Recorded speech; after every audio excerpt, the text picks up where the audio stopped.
এখন মাসুম বাচ্চা ধরি বেড়া আমাকে নিজেকে খারাপ লাগে। খেলাধুলা করবে, লেখাপড়া করবে, এখন পেট খায়, একদিন ব্যবসা না করলে আমার ভাত নাই। সমাজে যেখানে অনেকেই সুস্থ শরীর নিয়েও হাত পেতে ভিক্ষা করেন, সেখানে দৃষ্টি প্রতিবন্ধী হয়েও এই ব্যক্তি বেছে নিয়েছেন সম্মানের পথ। আর তার ছোট্ট সন্তান, যে বয়সে বন্ধুদের সঙ্গে মাঠে দৌড়ানোর কথা, সে আজ বাবার জীবন সংগ্রামের সাথী। খুব ছোটবেলা থেকে আমি পরিশ্রম করি, কোনো মতে কষ্ট করে চলি, জীবন চলা পোষায় না, তাও কোনো মতে কষ্ট করে চলি। আমার ছেলে মাসুম ছেলে, এখন মাসুম ছেলে নিয়ে এখন ব্যবসা করছে, এখন লেখাপড়ার ডিস্টার্ব হয়, এখন কী করবো, রূপে তো নাই।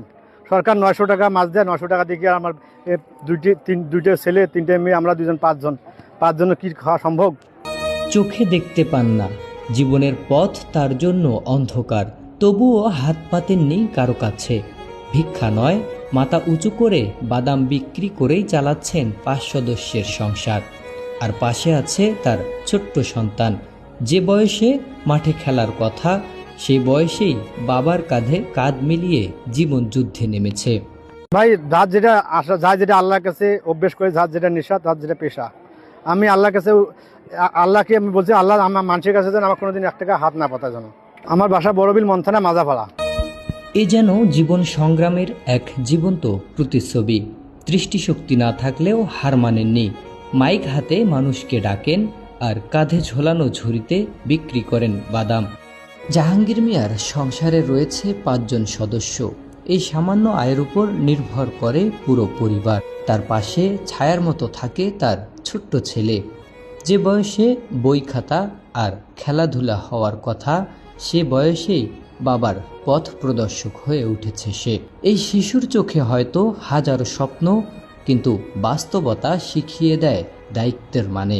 আচ্ছা, তোমার খেলাধুলা করতে মন চায় না বিকেলবেলা করে?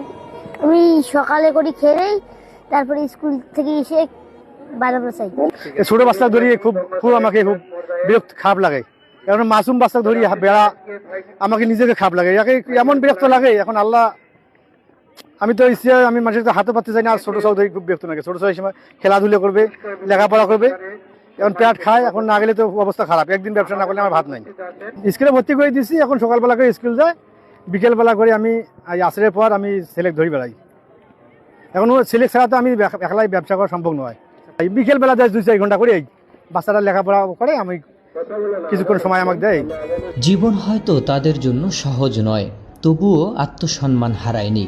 এই গল্প শুধু সংগ্রামের নয়, এটি একজন বাবার সম্মান বাঁচিয়ে বেঁচে থাকার গল্প, আর এক শিশুর সময়ের আগেই বড় হয়ে যাওয়ার গল্প।